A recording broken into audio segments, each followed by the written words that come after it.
And we are live. What's up, beasties? It's Triple B, your friendly neighborhood bearded book beast. Welcome back to another episode of Beast Friends Forever. Woo! I have an awesome guest tonight, one that I'm very excited about. He embodies his last name, which is Love, because he is just a lovely person. He's hilarious. I love his social media accounts. I love his YouTube channel he does with his wife. And I, as you can see, love these book covers because I still have not read them yet, but I plan to because they're awesome. And I cannot wait to chat with him. Of course, my guest tonight is the awesome, talented, and very inventive, as we'll talk about, Kaden Love. Hello, sir. everyone. Happy to be here. Happy to have you, my friend. We really appreciate you coming on.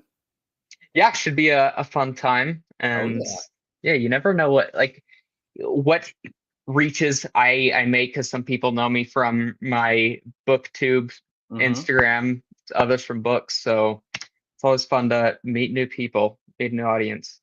Oh yeah, I know. You're living the dream, man. Like doing the booktube thing and the social media thing, getting kind of your name out there, and then getting your books, and then you can cross those together, and you're doing it right, dude. You're killing it. That's the goal. So it's been going well so far.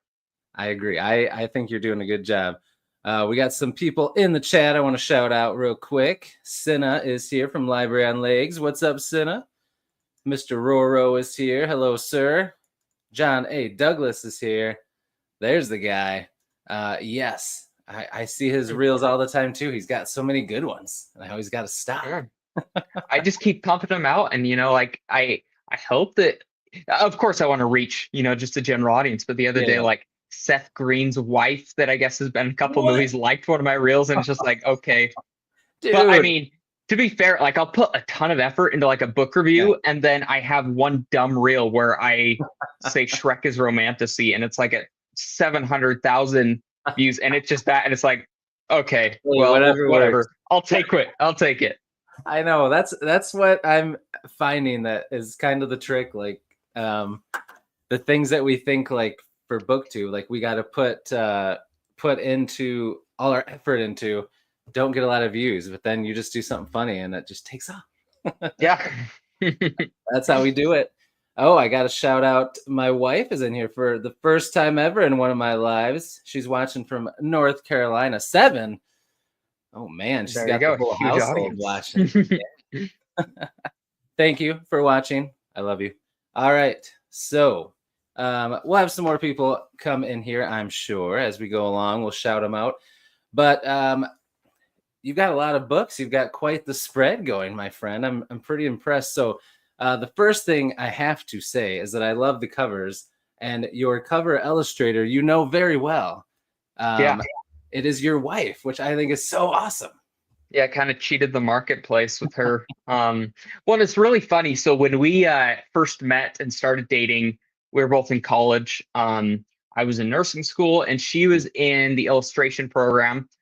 But her original idea, she wanted to get into like storyboarding and stuff for animated movies. And then eventually just really got into reading when I kind of got her into that.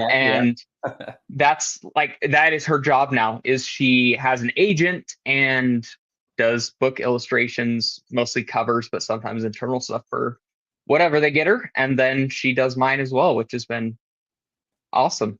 Pretty awesome. So she's done all of them, right? Yeah, she did all of them. And it's really nice because as a professional in the field, she knows what kind of things are marketable. And so Elegy, the first book that I wrote, gave her complete creative liberty. And then with Duet, I kind of gave her a scene I liked. And then Toothsucker, we worked back and forth for something we thought would be good. And kind of jarring because the topic of it is, but I think we kind of pulled people in with it. And so it's been really fun just as an author writing a story and then seeing how people envision characters, and just having an image is like, oh, this is all I could ever ask for. Oh yeah, that's pretty awesome, man. So was that the plan from the start when you were starting to write your first book? Did you think I'm going to have her do the cover? Yeah, So I honestly never really I went back and forth with what I wanted to do, how I wanted to publish it. Um, I of course thought, first going to agents, just because that is what people Oh generally yeah. think when they're getting into the field. Mhm. And I chatted with a couple indie authors that were so helpful that I just saw really exploded. And so I asked them, like, what's your advice on publishing? They first asked me, okay, you going indie or trad? And I'm like, traditional, it's just what you do. And they're like, here, let me tell you a little more. Yeah. And there are pros and cons to both, but Right. I never pitched my Paladins the Harvest series to an agent. I just Okay. went all the way in. And so when I mean, for indie authors, some of the big blockades are paying for a really good cover Mhm. and Yep. editing. And so I got editing from a very amazing editor. Nice. And then I had Seema, my wife, do the cover, which is just awesome. Oh, you can't ask for a better start than that, man. And it made such a good product too. It looks amazing. Yeah, Um, it's been great. yeah. We've got a couple other people that popped in. Nicole from Nicole's Bookish Nook is here, and she said that it's such a great cover. They all Thank are. you. I agree. And then, of course, I saw you reply to Skeff Dog. Ryan Skeffington is here. So great to see him. And Senna says she loves the titles, which I agree. So before we get to, I want to talk about your journey into becoming an author, but let's talk about those titles for a second. And just some of your ideas that you come up with. Like, I just think they're so inventive and different and cool. So let's start with Elegy. So how did you come up with organ harvesting magic system? So to kind of preface, I wrote that in nursing school during my last year. I wondered. Even though it was published a little after. So lots of medicine, human body stuff on my mind. But the original idea was, so people that have read it know that it's kind of a world divided into 6 city-states, you could call them, kingdoms, whatever. And they are each people that exemplify a certain value to an extreme, some being obedience, some being charity. And so the culture of the world was the first idea. And I wanted a magic system that kind of derived the magic from life itself. Whatever people digest, the body kind of takes, if it's meat, they take the life that once was, plants, life that once was. And so it was like a hyper digestion was the original idea. And then that kind of escalated into the moral dilemma of what if this all comes to an organ? And what if people take that organ and put it into other people, not everybody being born with it. And that just added so much to it. It's been really fun to really toy with that, because a morally gray themes are a really big thing today. And rather than it being just morally gray, you could say the whole book is about people trying to do what they believe is best, whether their view of good being very twisted is up to the character themselves. But, it kind of starts with that divide like that, where you have these children that are born with a third intestine, and some people believe that they should just kind of grow and let those abilities develop. Others take that and give it to adults that kind of advance society. So that's the long story of how I got the idea of organ transplant magic. That's pretty awesome. It's pretty. I did read the prequel novella, Beast Call. It was really good, man. Yeah. I'm interested because I haven't started Elegy yet, but where does that fall with the first book? Is it like right before, or is it a way back before? So it's 4 years before. So the harvesting process starts 5 years before Elegy. And so when Beast Call kicks off, it's been going for a year. It's something that's happening. Not everyone's super familiar with it. And it's been really fun because I wrote that while I was having Elegy edited. And so I got to explore Runeth, the main character in that, who is more of a minor character in Elegy, and really have a lot of fun with him.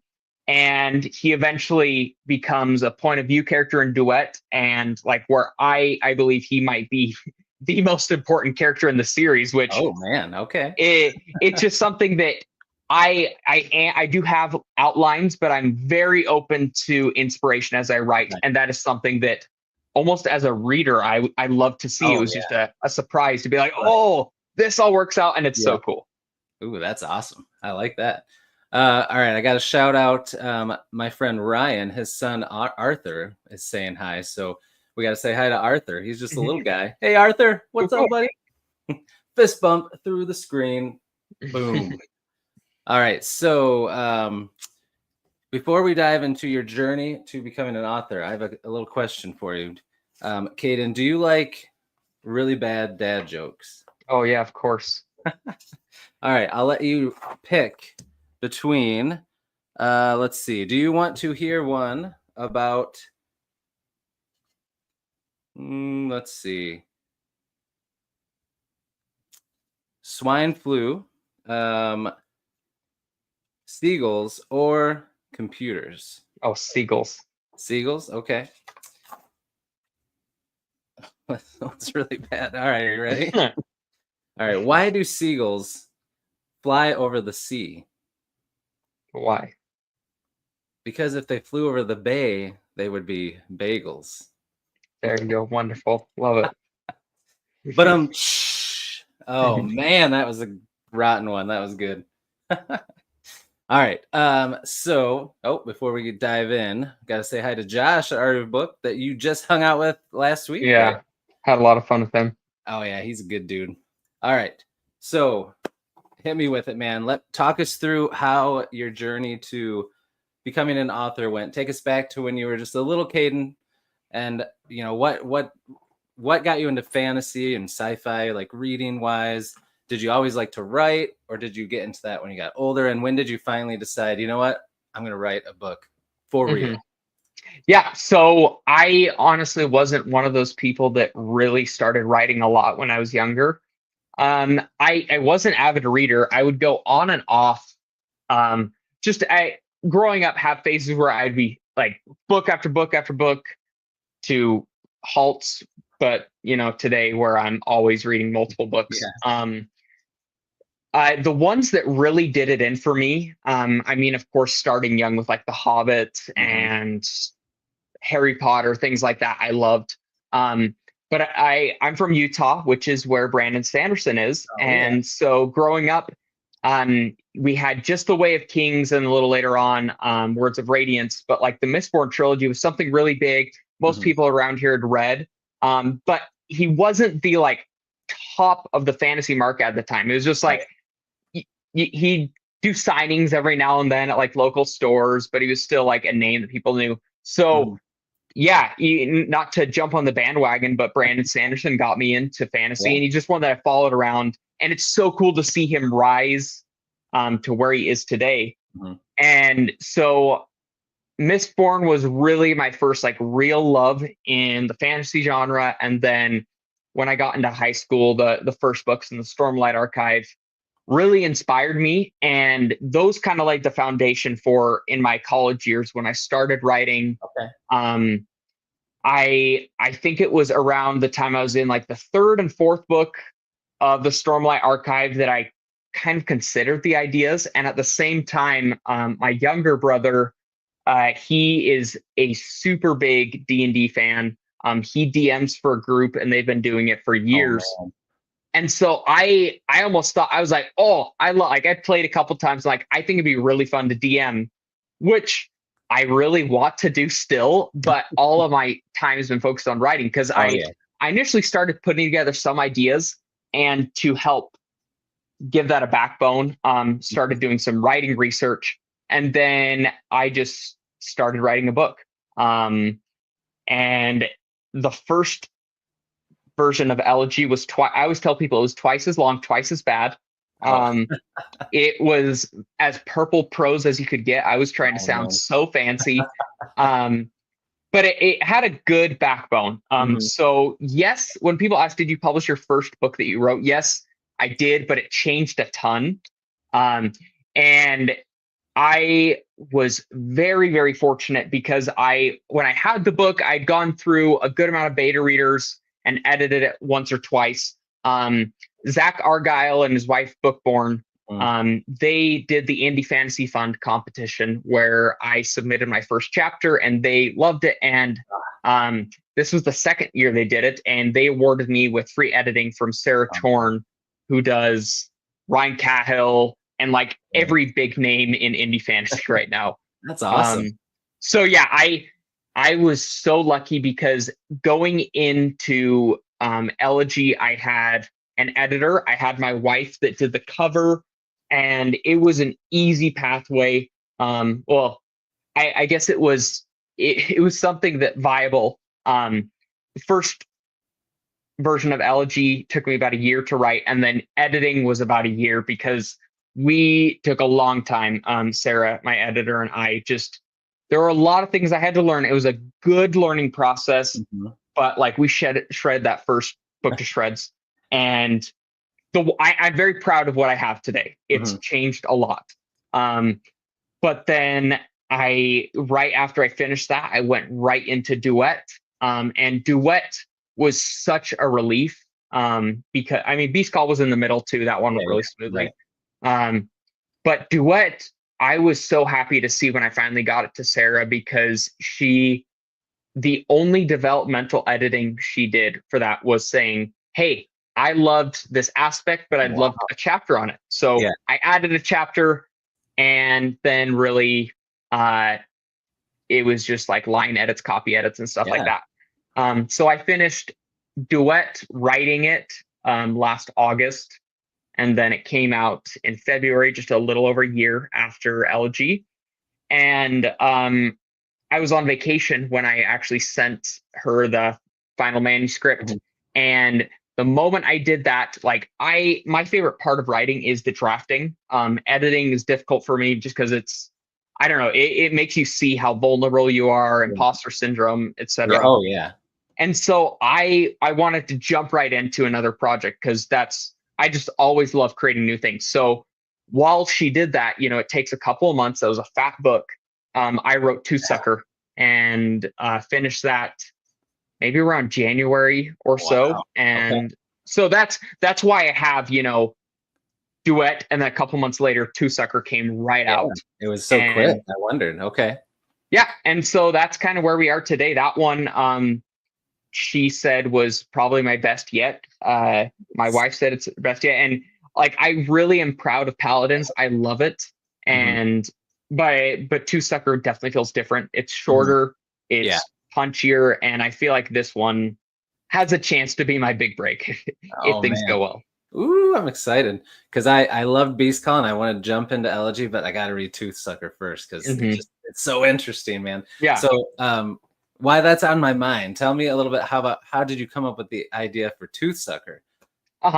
So in college, I dabbled a little in writing short stories. And I wrote one called Toothsucker that was essentially a vampire origin, not a vampire, a tooth fairy origin story. Nice. I was just going on playing on ideas, and so that one started off very similar to how this Toothsucker starts off. A very graphic description of someone eating teeth.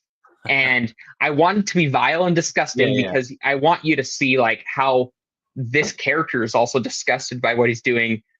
So it goes to, and that one was in a fantasy setting. So we have the character in that starts eating teeth, goes back to his like vampire lair, I guess you could say. And he tells one of his allies, like, I'm done with this. This is horrible. I hate it. I don't want to hurt people. And then he's like, we've got to figure out a way to do it. Goes down the line, they talk about debate, and he's like, what if we get people to hide their teeth under the pillows? Boom. It's a tooth fairy origin story. Oh, that's pretty inventive, man. Yeah. And so I had fun writing it. I've always had kind of a thing for vampires. I think they're really fun. And then I started writing more of a novel of it, kind of inspired by that short story, but this one was also dark fantasy. I was really into like Dark Souls, Elden Ring at the time. And so I was having fun with that, but just kind of stopped because I was really focusing on Duet. And then when I got back to wanting to write it, I was really into sci-fi. I, all of my fantasy energy was on Paladins, and so I was like, I want to write cyberpunk. And I'd been reading a ton of cyberpunk before that, and so I went right into it. Big inspiration was the anime Cyberpunk Edge Runners, just because I loved the the dissension of the character into his destructive habits, the subtle romance, which are things I implemented right into this. Nice. And yeah, I had a lot of fun. I just combined a bunch of really weird things, and even though it's I pitch it as cyberpunk 2 themed vampires, people read it and see that it's a lot more. Right. And it's really weird, and it only gets weirder, especially as like I'm getting close to wrapping up book 2. Nice. So I've had a lot of fun with it. Oh, that's awesome, man. I was just gonna ask, like, are you continuing on with it? And you said you're almost done with book 2, so that's great. Yeah. So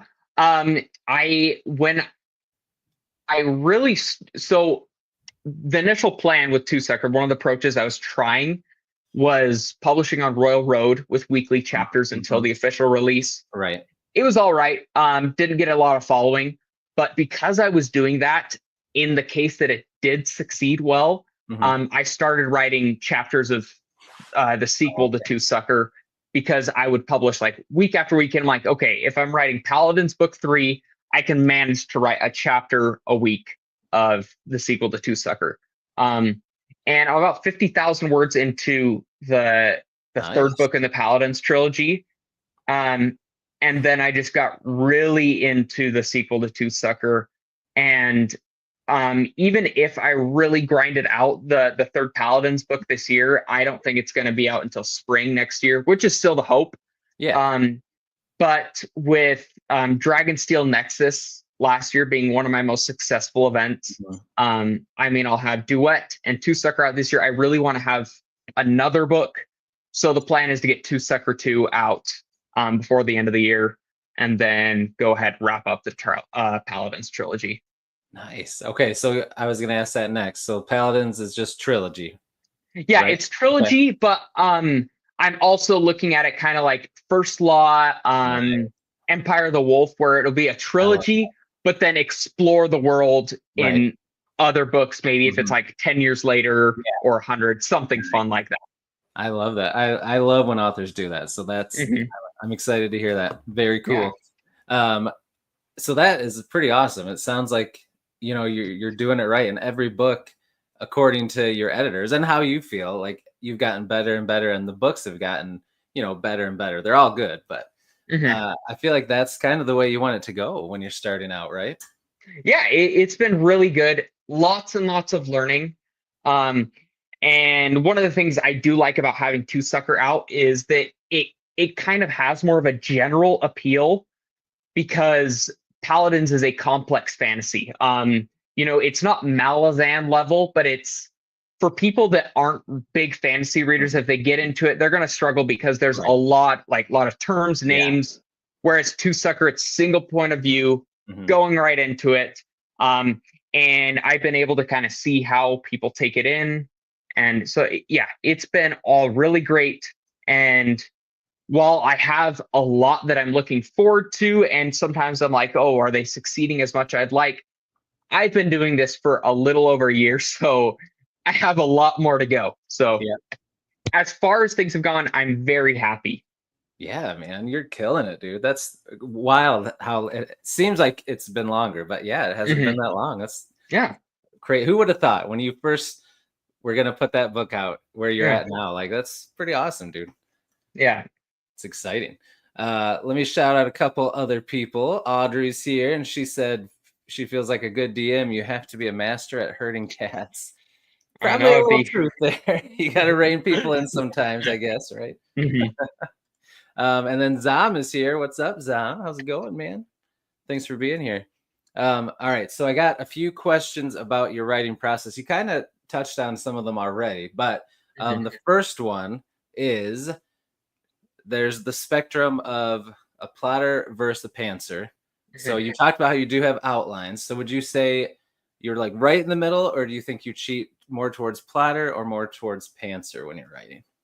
I I would say in the middle, a teeny bit towards Pantser. Okay. I am by far not the person that will go and type out a whole book. I usually have an outline for the next few chapters. Okay. And by outline, I mean like a couple paragraphs written saying what points I need to hit. Yeah. I generally always know how a book's going to end, and if not, how the series is going to end. Paladins, I've known for a while how that's going to end. I don't know exactly how Toothsucker is going to end, but I know things that will happen. Okay. And like until now, I had no idea what Toothsucker 3 was going to be like. But yesterday I kind of figured it out. And the same with like how that was going to end exactly. I have a general idea, but like I said, most of my best writing is spur of the moment inspiration. Because, you know, maybe I'll have some characters talking and one of them reveals a thing where it's like, oh, this would be a great direction. Yeah. And so I will alter the outline, but I don't ever really like to write blind. I like to have a direction, but if that direction, like if I start kind of turning a different way, I'll move towards there and then spend some time writing it. And I feel like I'm never a person that has writer's block, because throughout the day when I'm not at the desk, I'll be writing down what I need to do next. So like maybe I'll have a minute or two where I'm struggling on the next sentence, but I always know like, okay, I've got a chapter, I've got to knock out this. Here's some of the characters that are involved. Here's what needs to be said and what needs to be reeled and so forth. Nice. That's so you're like always living in these worlds, like when you're focused on a book. That's pretty awesome. Now, I know you read a lot at the same time. Since you have all these books, you haven't ever written 2 books at the same time, have you? I mean, you're editing one and then you're writing one. Have you ever been like going back and forth if you're like stuck on, well, you said you don't really get writer's block, but I'm just curious. Yeah, I had that a bit. And I'll still jump into Paladins 3 every now and then just to keep it fresh in my mind. That's true. But it's the same thing as when I'm reading. You know, I'll be in a sci-fi mood sometimes, fantasy mood other times. Yeah. And right now, really into Toothsucker, and so that's why I'm writing there.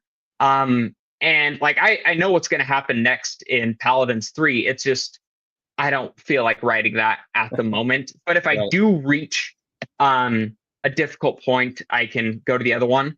And one of the things I do like about Paladins and epic fantasy is that I have multiple point of views.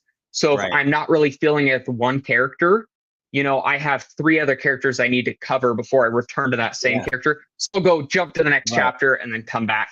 That's true.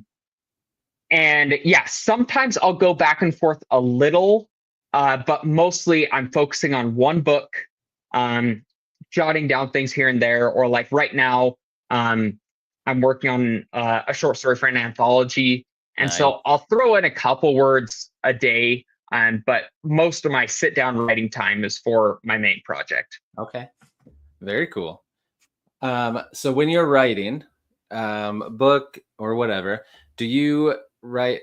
So are you a creature of habit? Do you write at the same time every day? Do you set weekly or daily goals that you want to hit no matter what?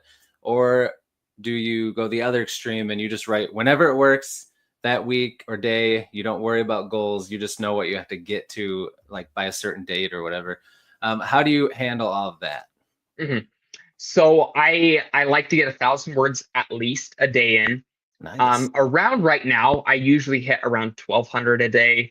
But my work schedule, I don't work Wednesdays or weekends. So Wednesdays are my general full writing, like not spending the whole day writing, but I try to get a little more in.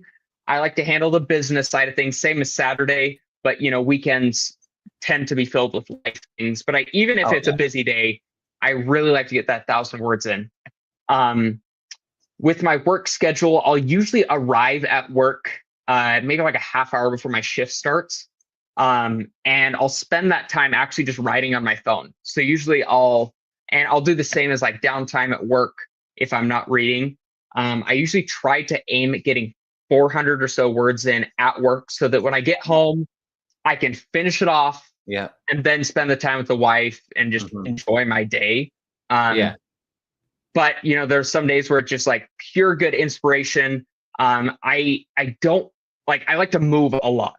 Okay. I hate sitting, so I have a standing desk. And if I become a full-time author, I'm gonna buy one of those like small treadmills to put under my desk so I can walk while I write. Yes. I love to get my mind moving.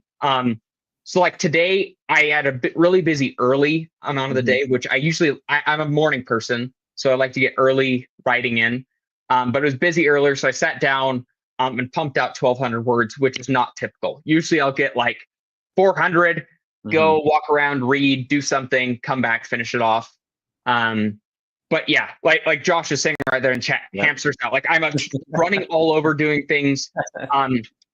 I love reading, but I can sit down, do like 15, 20 pages in a sitting. I'm not a person that can sit for like hours reading. The last Stormlight Archive book, I read the last 200 pages in a sitting, and that like I felt blasted by the end. Like I felt like I'd done like a movie marathon, and it has to be a really special book with that. I'm not a super fast reader, but I run every day, and so most of my reading actually is in audiobooks. So I fly through audiobooks, but book 1 to 2 print books a month. Okay, that's still good. Yeah. Do you listen to audiobooks when you're just sitting, or is it when you're moving around and doing things? Moving around. So like if I'm just sitting at home, I'll be reading. Like reading is my preferred, but big multitasker. So running, I usually have an hour-long run a day. That's an hour book, like an hour of a book. Yeah. Driving to and from work, doing housework like cleaning, gardening, things like that. And so I usually have like, if it's a short book, get through it like in a couple days. Longer book, a week. If it's really long, 2 weeks, things like that. Nice. Do you find like I have this problem? Like I love audiobooks and I love to listen to them when I'm driving or walking or working out or whatever, like doing chores. But a lot of times like I miss things when I'm doing audio. And I actually realized it really bad when I was on somebody's channel to talk about one of the Dungeon Crawler Carl books, and they kept asking me questions, and I'm like, oh my gosh, I don't remember any of the things he's asking. Like I remember what happened, but all these little things, I'm like, I gotta write down notes next time if I'm gonna do this. And it like depends. I definitely have times like that. And one of the things is, like I was saying, I'm always thinking about my book. So if I'm on a run in the morning and my mind starts drifting to my book because it's like inspired by something I'm reading, I have to pause the book because and there'll be times where I get distracted and have to rewind. But and that depends on like the speed. If it's an easy book and I'm sitting and like focused washing dishes, I can do double speed. Usually I do 1.5. Me too. But then there's books like the Dandelion Dynasty or Malazan where I won't do audio. I have to focus on those. Eyes because on the page, like Malazan, I will read sometimes a paragraph and have to go reread it because I need that fresh in my mind. One's like Song of Ice and Fire, where there's a huge like table of characters in the back. I love to go and reference that. So I tend to give my easier books to audio. Big heavy ones, like right now I'm reading 6th Malazan book and the Brothers Karamazov, which I want to have my mind in it. Nice. All right, that's good. That's good. Fantasy and Sci-Fi Fanatics podcast just popped in. What's up? Oh, and I got to shout out Josh too. What's up, Josh? Oh yes.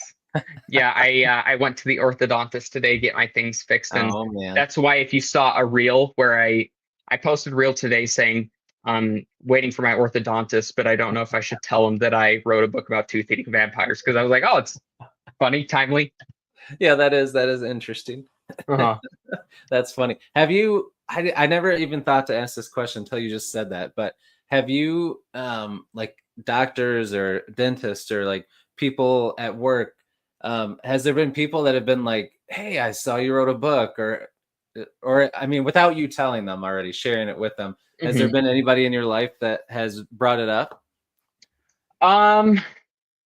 Not too many. I have run into people in public a couple times that have said like, "Oh, I've seen your reels and stuff." Nice.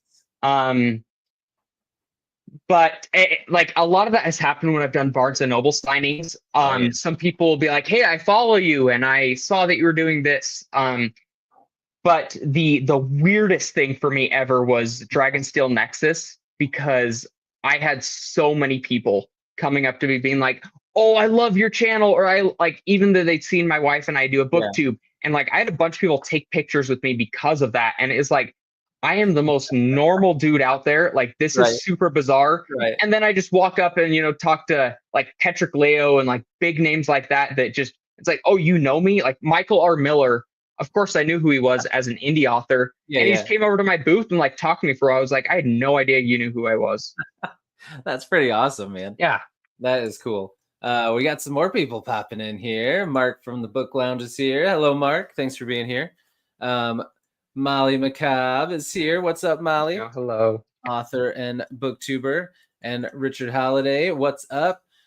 So this question, I feel like we talked about it, but maybe I didn't ask how you came up with the titles, because your titles are all really cool. So I when I saw like especially duet, sometimes I thought like these titles are so cool. Does he just like randomly pick stuff? I'm sure it has something to do with the story. Yeah. So one of the reasons I really got into writing is because like in religious studies and stuff, some people had seen the notes that I'd written and they're like, I love how you word things.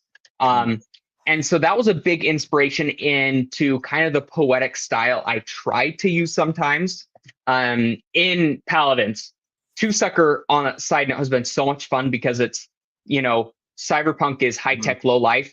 All these people speak with slang. I can act like I'm texting my friends. Like that is the kind of dialogue these characters are talking about. Oh, that's awesome. But the so Elegy of a Fragmented Vineyard was really fun to come up with because like that was one I spent a long time thinking about the title to that. I wanted something that was not super upfront and in your face, that you know what this is going to be about. And so the real idea behind it is I like the idea of like, a song of ice and fire, that the idea of a song or a ballad, things like that, which is pretty popular out there, I guess, today. Right. But, people that aren't super familiar, an elegy is a sad song. So this story is about a nation fracturing over a controversial practice. And the Fragmented Vineyard, the idea is that, the vineyard is these people that have grown together. And so the original idea was just that it's the sad story of a fracturing of a nation. But I am very excited for people to read book 3 in Paladins when it does come out, because so someone said like, isn't an actual vineyard? There actually ends up being. So it's one of those things where I had this original idea for the book title, and I didn't realize later on that like it's going to take on a whole new meaning after you finish the series. Yeah, so it's been really fun. Duet of Pernicious Eels. I liked the idea of duet being, book 2. It's 2 people. Very cool. But people that read it will see that of all the 6 crests in the book, 2 of them involve eels, even though they're like very different. One's a Leviathan eel, which is like a sea serpent. The other is a land eel. Okay.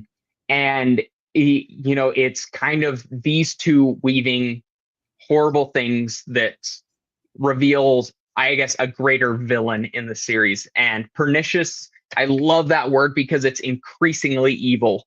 And so it's just a way that when you read the book and you see kind of who I'm talking about, these groups, it's a fun way of wording it. Then you look to Beast Call, which is very simple. Those characters that have the ability that Runeth does are called beastlings. Is thing there. And then Toothsucker was the name of that short story I did, which is just bloodsucker, tooth. And it's one of those that you kind of have, and I like right off the bat, you look at it and you're like, what is this? And so that's nice. It. There it is. A little look into the genius of Kaden Love. I love it. All right. So Mark had some cool comparisons. He said he's loving Toothsucker, Mixture of Blade, Project Power, and Dread in one book. Oh, I love that. Thank you. That really, That's Like cool. hearing people, I mean, it's great to see reviews and sales and things like that, but just hearing that people love the book, like it is the most meaningful thing. It makes it all worth it. Oh So yeah. thank you. Oh man, I'm sure like when you were at the Dragonsteel, like that was so cool when people come up that had read your books and talk to you about them. Like Yeah. that's got to feel awesome too. Mm-hmm. Oh man. All right. So next question was, when you're writing, do you need complete silence? Do you listen to music? Do you have background noise? What's your preference when you're writing? So a lot of the time I do find myself enjoying silence. But it honestly depends on my mood. I very rarely do. I mean, my chosen genre of music is I really love indie alternative music, but I honestly Nice. don't listen to it too much Mhm. because audiobooks a lot, Yeah. and then I songs with words really mess with my mind while I'm Mhm. writing. Oh yeah. Um, like I'll listen to normal music when I'm editing. I can do that more, but usually a lot of times I'll do just ambient music. So Okay. really just like it'll be like buzzing, like really weird sounding. Um, if I'm really feeling fun, like I'll throw on Lord of the Rings for Oh yeah. fantasy. Mhm. Game of Thrones soundtrack. I don't know how many times I've listened to that. Like I had that on repeat while Yeah. writing Paladins. Uh, Toothsucker. A lot of times I'll just go to Spotify and look up like cyberpunk yeah. ambient, sci-fi ambient, Yeah. stuff like that, where it's like my mind, and that is one problem I do run into if I'm doing like Lord of the Rings. My mind will be like, "Oh, this is a great song." I like to get things where my mind doesn't know it, but it's just kind of things to get thoughts going. If Mhm. I'm trying to really think deeply, I actually really love classical music, so I'll throw that on there. Oh, nice. Um, but usually it's classical or ambient. Okay. Very cool. I like it. All right. So, we're going to switch gears in a minute, and I got some questions for us to get to know you beyond the writing. But before we do, we like to do a little game here. I have these cards. They're 1 minute mysteries. So each one has a case on it, and then it tells you what the mystery is. Well, it asks what the mystery is, and you have to try to solve it in 1 minute. So Okay. the chat can help you, and then Okay. there's a few clues. I can give you one at a time or all of them, but as you Mhm. go through the clues, they get a little more like obvious. If it's a good Okay. card, we've gotten some rough ones lately that have been kind of tough. But Uh-huh. I have had a couple people solve it like right away, but only a Mm. couple because some of them are hard. So let me make sure we haven't done any of these three yet. Let's see. All right. Yes, we have not. Okay. So I've got 3 bottle of cards here. We've got number 1, number 2, number 3. What do you want to go with? Let's go 2. 2? All right. Let's see.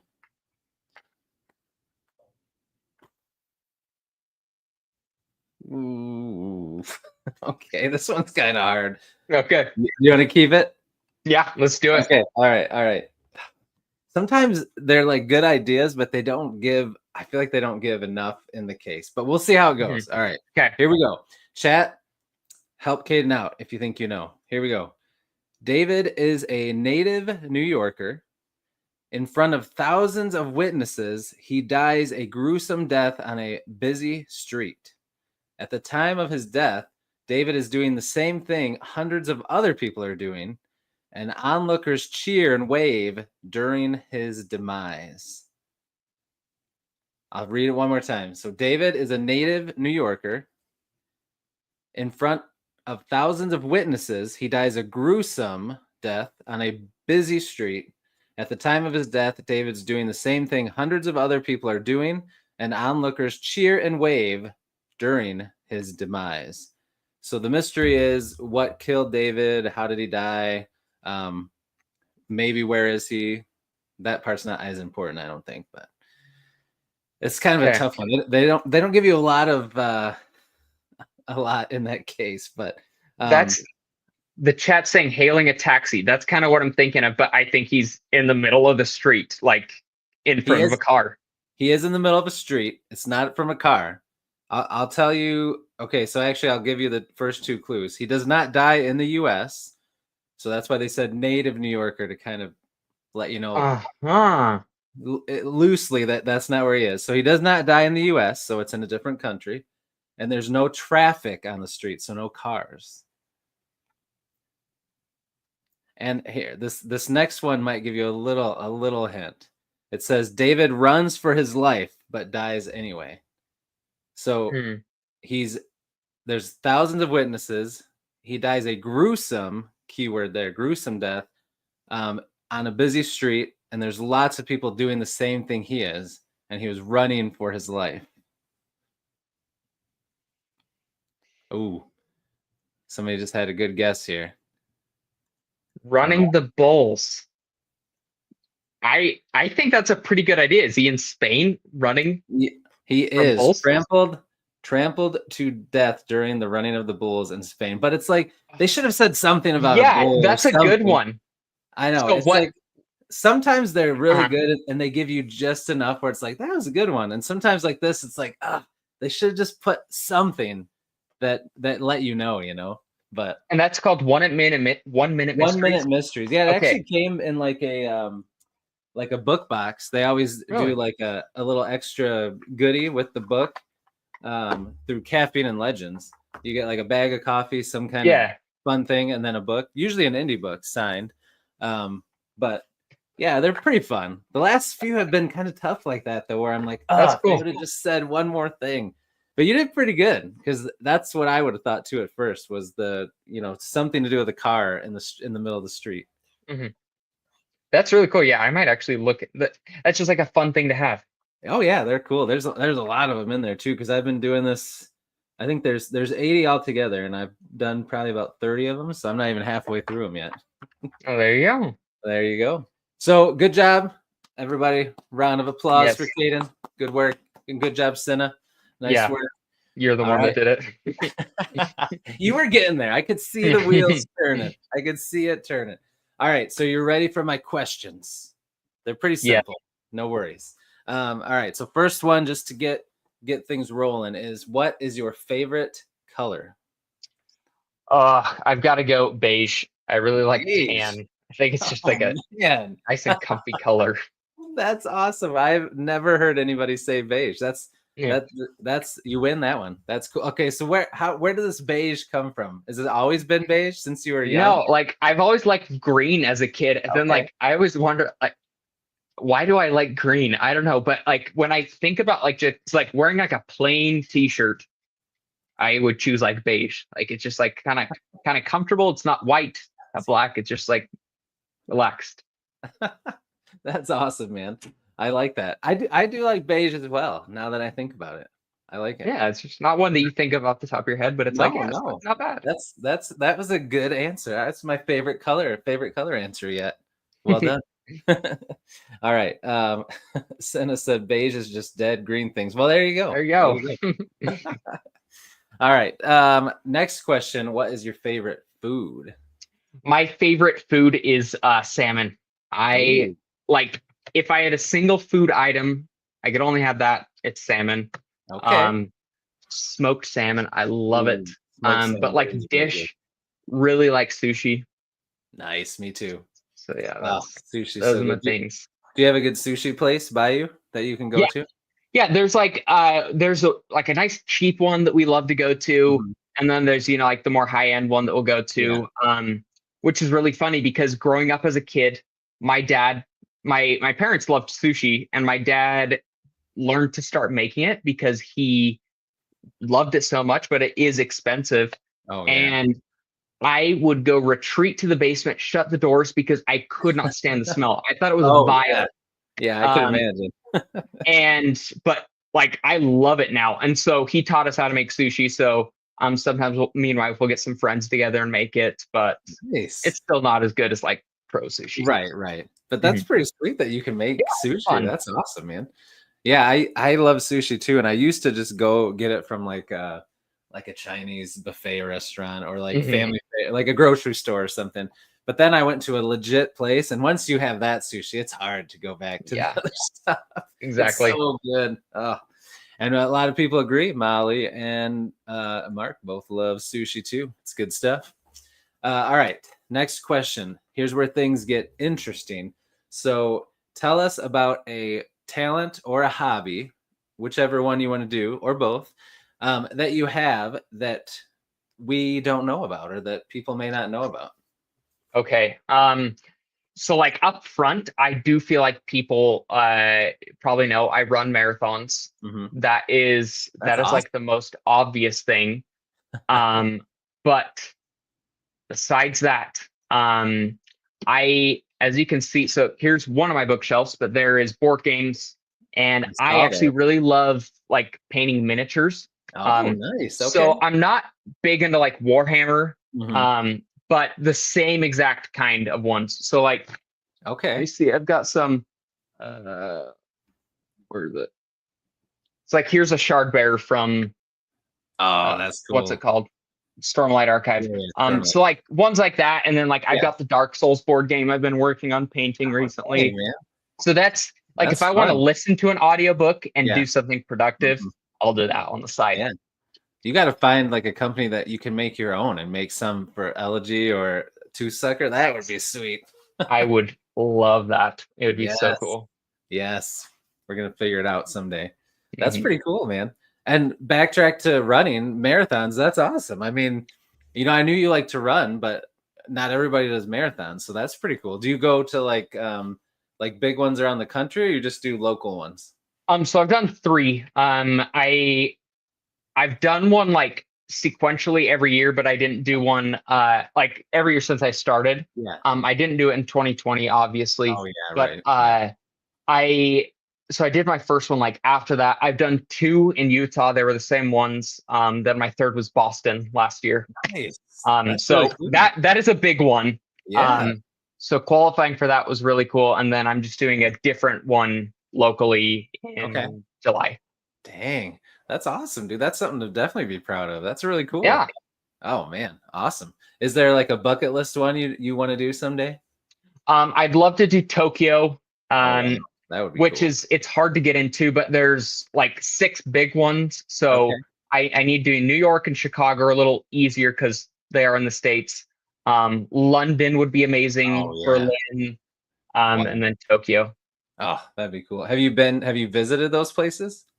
No, I've been to New York for like half a day. So when we went to Boston, we spent a day in New York. Nice. And then last year we went to visit my wife's family. We met up with them in Georgia, the country. Oh, cool. And we had a layover in London where it was like 8 hours. And we're like, we're here. We might as well get out of the airport. So went out, got to see like some of the big things, got to see Waterstones, which was like one of my bucket list things. I'm like, I got to see their bookstore. I would love that. Yeah. So it was really fun.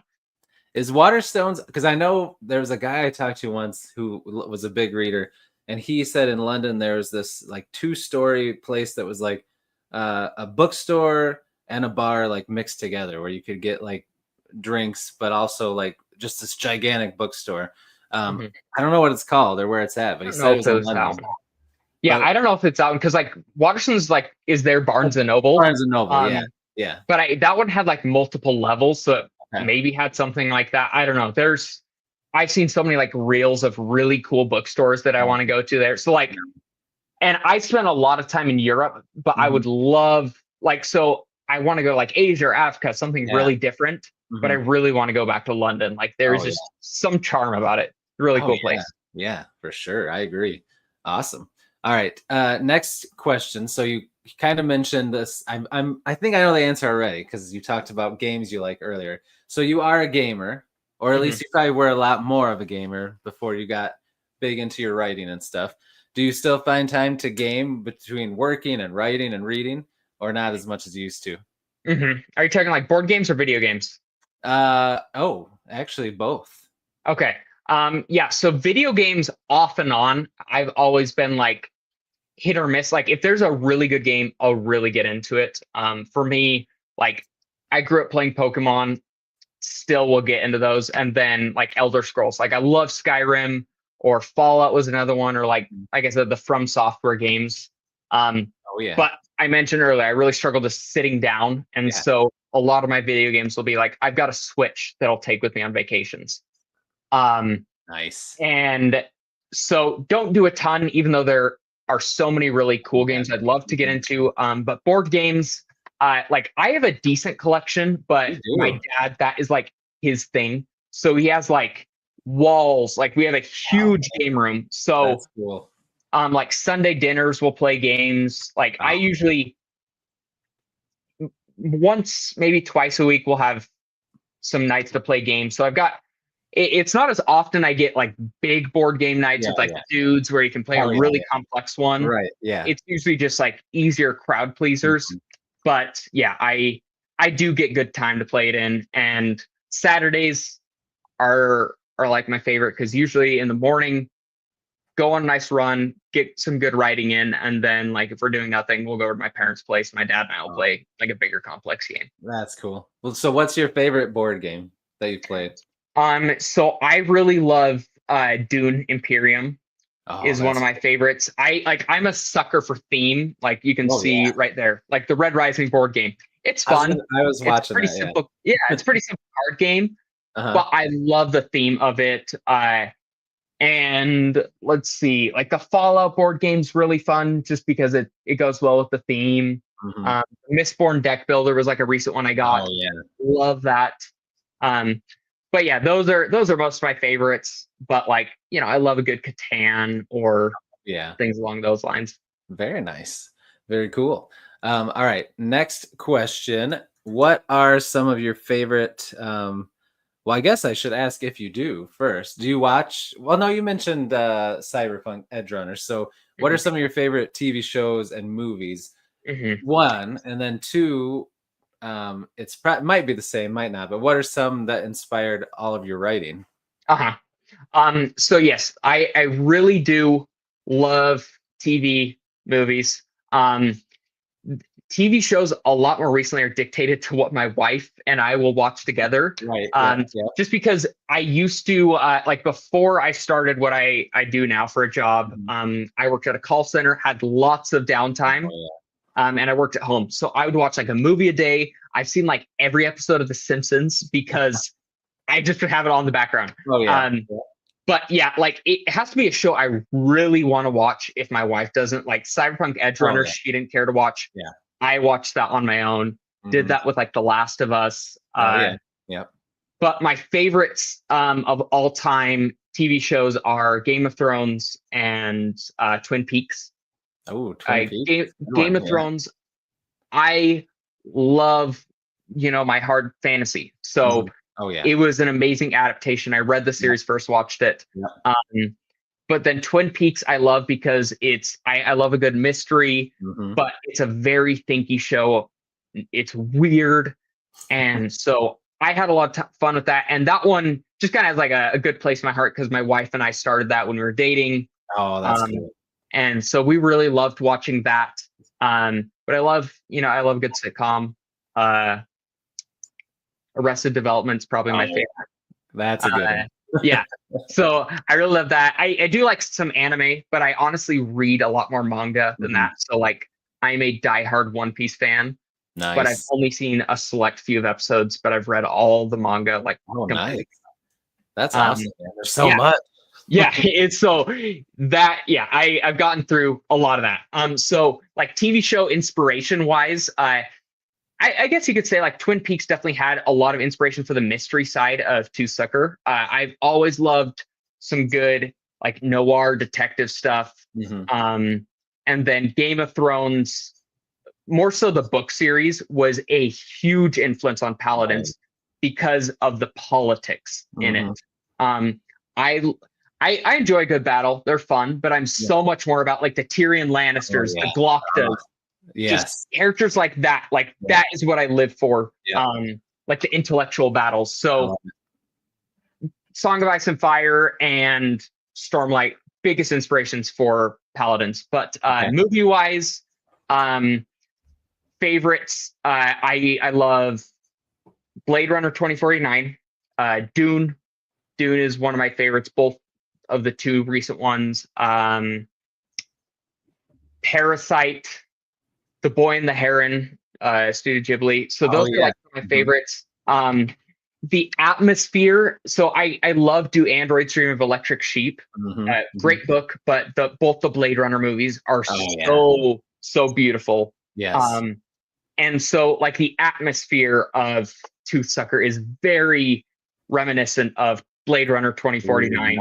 Just those big neon lights and that and Edge Runners really set me up for like the cyberpunk mood when I wrote Toothsucker. So very cool. Those are the biggest inspiration. And then Lord of the Rings, like I mean, of course, that's a given. But those are my big ones. Those are really good ones.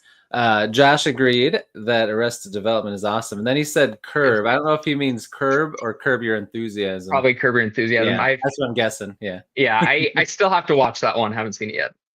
I know, I haven't either. And the Bassett's here. What's up, man? And it was a work of art. I agree. Yeah. And that's like one of the movies where I'm not the biggest rewatcher, and I honestly don't care too much about seeing movies in theaters, but like Dune. Oh yeah. Seeing that in theater, and I really want them to bring 2049 back to theaters because I would love to see that. Just because, we watched it on a big TV, good sound system, so it was really good the first time I saw it. But just seeing that in the theater, I know I didn't see it in theater either. You're right. I didn't. I watched it on TV too. That would be awesome if they put it there. I would definitely go watch it. All right, cool. So before I ask another question and kind of get back into books, I did want to touch on that you are a nurse, right, for your day job, which is awesome. I'm a teacher, but before that, I was a nurse for a long time, and my wife is a nurse, so we love the nurses. But you mentioned that you have. Do you have every weekend off? Yeah, so I work endoscopy. So outpatient schedule. It's mostly people doing screenings or stuff like that. But we do have like the inpatient team. So occasionally I'll have a weekend, occasionally a holiday. But yeah, typical. It's Monday, Tuesday, Thursday, Friday. That's awesome, man. Yeah. How long have you been doing the endoscopy stuff? About 2 years now. Okay. Do you like it? You like it better than the call center stuff? Yeah, that like call center, it was really chill and like it was great to have. It was a good college job. It was great for writing time and homework. But yeah, just like nursing, it's a good career. I'm happy. Perfect work-life balance. And yeah, I couldn't complain. Just a really good life right now. That's good, man. That's awesome. Senna has asked us before. Nobody has read Elephant Man that's been on here. Have you read that? It's a comic. I have actually Senna read the first one, but it's interesting. It's pretty interesting. It is pretty cool. I'll have to check it out. Yeah, I have to read more. Do you read? I know you read a lot of manga. Do you read regular comics too, like American comics, or is it more manga? So I'm not as big into it right now, but on it, like that was childhood, teenage years, early, like super big like that was my thing. And like I still enjoy it every now and then. Like I definitely feel a little bit of the superhero burnout. But a lot of it was ruined for me with Invincible, because that is like my favorite comic ever. Me too, and it's just it's hard to find something that really lives up to that. And for sure. Because I read it, I probably started reading it when they were around like issue 90 or something. So I got to follow it to the end, and to see the big hype now that there's a TV show is super fun. It's cool. And like I just love it because it's superhero. There's no punches pulled, and it really goes like full on sci-fi. So love that. Watchmen is one of my favorites. Me too. Watchmen. The series that I would really follow are like Daredevil and Batman. Those are my two favorites. I've loved lots of stuff like that. They're my two favorite too. Yeah, they're just they're awesome. Have you watched the new Daredevil show yet? I haven't yet. I know. I was waiting for it to come out, but for some reason I haven't watched it yet. Yeah, and like it's one of those where I don't know why I haven't yet. Because like I love the Netflix series. It was amazing. And I've heard that people said that the new one's amazing. Yeah. And it's just like I'll get to it eventually. There's no reason that I not haven't. going anywhere. Yeah. Yeah. I know. Yeah, that's awesome, man. Are you how do you feel about the new DC stuff? Are you excited about them doing Batman as older with like all the Robins existing? Like that's kind of the plan, I think, after they do Superman and then they're gonna do Batman like that. Yeah, like I'm open to whatever. I mean, like there's been better Batmans, worse Batmans, but we'll see. Yeah, and that's one that I can always have fun with Batman. Oh yeah, me too. So I'll find enjoyment in it. Yeah. Yeah, exactly. Very cool. All right, awesome. So let's go back kind of into the bookish sphere. So you've talked about some of your favorite books and books that inspired your writing. So I have two questions. First one, what was the last thing you read, or what are you reading right now? So last thing that I read, my wife and I are going through Lord of the Rings right now on audio. Okay. Because we want to watch the movies again. Yeah.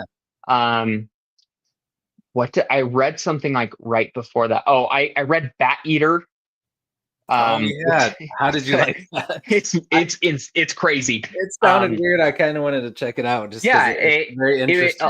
A lot of like interesting political commentary. It very, very much horror, which was it's kind of fun to read something outside my genre. Right. I mean, I enjoy good horror, but it's almost not your usual thing. Yeah. And so that's what I've been up to. In print, I just finished. I got an arc of Ken Liu's newest book. Oh, yeah, I saw Ken Liu. Yeah, Ken Liu's one of my favorite authors, and so I was in the middle of. So I went on vacation and had about 100 pages left in the book 6 of Malazan, and I was like, I might finish it here, so I want to take something different. So I took The Brothers Karamazov by Dostoevsky. So I'm reading that, finishing up Malazan. But when I got back, I flew through the Ken Liu book. And then I'm kind of trying to figure out what I want to do next, because fly through audio. And yeah, I don't know. I'll just kind of go with, I use Libby a lot. Like I have Audible, but I also have that. So whatever on hold comes out next. That's right. That's the way to do it. It's kind of a nice surprise. You never know what's going to pop up and say it's ready. I do exactly. All right. So you talked about Stormlight, and Song of Ice and Fire. What are some of your other favorite books through the years? And I know you like First Law, Red Rising. Those are two of my favorites. What are some of your favorite book series, like lately, and then maybe of all time?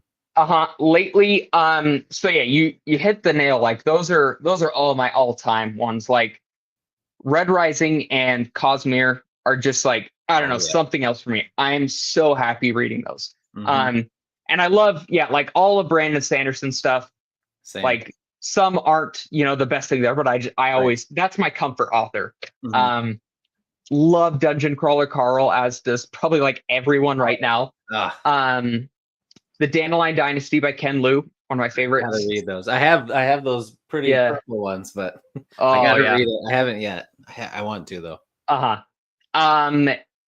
Thinking like in Wheel of Time, of course, is a great. I just gotta look on my shelf.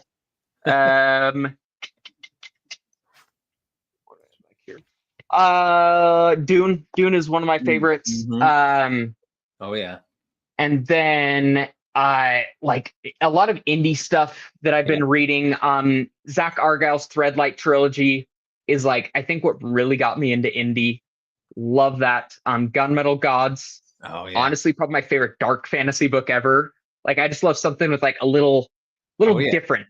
Like which is why like I had a lot of fun with Dandelion Dynasty because it was like very Asian based. And I love my good European based, but other things like that. I really love Haruki Murakami. Really bizarre stuff there. I like my Russian classics. Dark Tower was one of the ones that I went through this year and really loved. So those are most of my favorites. Nice. Those are all really good ones. Very nice. Was the new Ken Liu book, is it fantasy or is it something else? Because the cover sci-fi. Is it it looked more Yeah. sci-fi to me. Okay. So it's somewhat cyberpunk. So it feels a lot kind of like Neuromancer, but not as far in the future. Like it's a Okay. near future. Oh, nice. Okay. It's about a hacker, and I don't know if you've read like Recursion by Blake Crouch. Oh, yeah. Feels a lot like that. Like it feels Okay. like a pretty general audience thriller, Okay. but the way that he writes, some of the ideas he has with like where AI could be in a few years and like technology, it's just very like very believable. Cool. So it was fun. Not my favorite of his, but it was a good ride. Okay. Did you like all the Adam, that's Neuromancer. I like that. Clever. What was your favorite? Did you like how the Dandelion Dynasty wrapped up? Were you happy with how it ended? Okay. Yeah, I liked it. And I think I was kind of going in hesitant because I know a lot of I knew some people that read it and they're like, it's not that great. Right. I think all of them are amazing. Book 2 is my favorite by far, though. Like that one is as much of a 10 out of 10 as you can get. But it was all really great. And just the way, like, it is a whole dynasty being told. You get to follow, you start off in book 1, you have this guy, and then you get the kids, and then you follow these kids as they grow up and have their own. It's just that's cool. Such a good one. Oh man, can't wait to check that one out. Awesome. Let's see. And then Malazan, I don't know how it's. I was gonna say Malazan. How far are you into it? So I'm on book 6. That's awesome. And I'll tell people that I'm very confident that's going to be my favorite book series of all time when I finish it. I'm not the biggest rereader, but it is a series I will reread.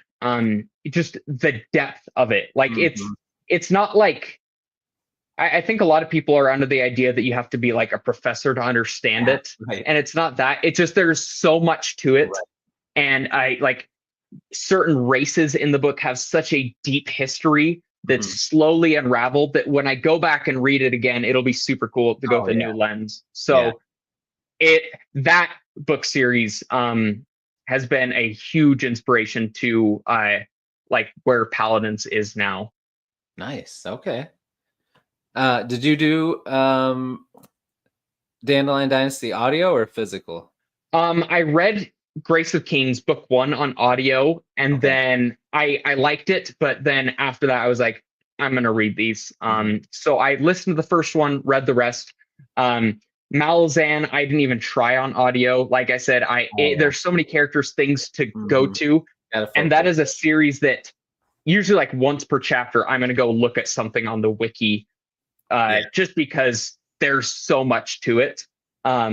So yeah, I'm slow with those. I read that Ken Liu book in like a week, whereas like it'll take me like 2 months to get through a Malazan book. And I usually do 3 books at once, maybe 4, but not like at the same time. Usually I'll have one print. I'll have one ebook on my phone that I'll read at work. Right. And usually that's a quicker one. Yeah. One audiobook, and then my wife and I will listen to an audiobook together in the car. Nice. Very cool. Yeah. You've kind of gotten into her reading. Is she all in with fantasy, or does she do a lot of different genres? Yeah, she used to be, like when we first got married, she was only nonfiction, like self-help. She doesn't listen to any of that anymore. Her gateway was Yumi and the Nightmare Painter. Oh, nice. Because she likes romance. Yeah. She's not like super hardcore romantasy, but she really likes stories with romance. So she loved that. And she's read almost everything in the Cosmere except for Stormlight. Okay. And she'll get to that eventually. But like I said, we're doing Lord of the Rings together. And I got her to read the first lot. She read the first trilogy and actually really loved it, which surprised me. She doesn't like big, dark, heavy stuff. Yeah. And I think a lot of people are scared of the first lot because they hear it's like, oh, it is the grim, dark book. Yeah. But it's like, it's really hilarious, and there's so much stuff. And there's always like a little hope, I think, through that humor, and it's very, I don't know, like grounded. I don't know. I just love First Law. Yeah. But yeah, I agree. That's awesome that she liked it. That's really cool. My wife does not like anything fantasy. She likes to read, but she's more of she loves like historical fiction kind of stuff Mhm. with like some romance in it.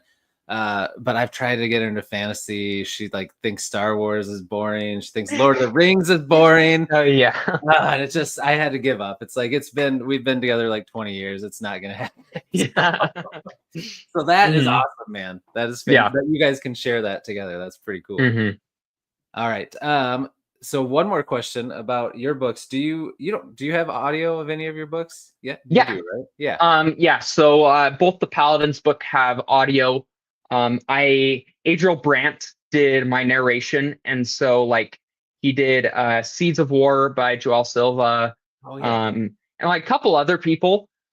I loved what he did. His narration, like he does. So there are 6 courts.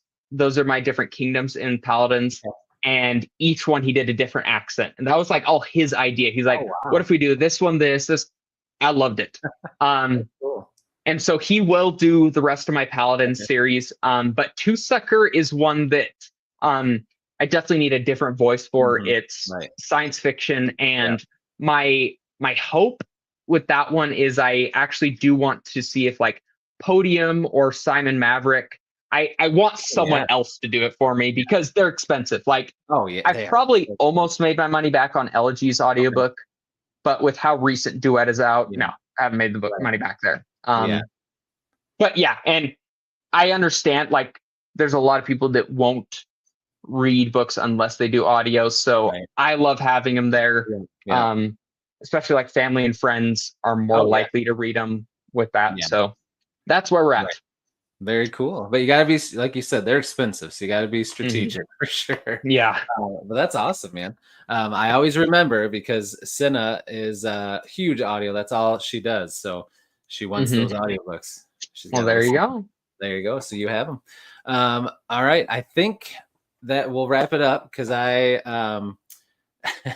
she is half blind. That is true.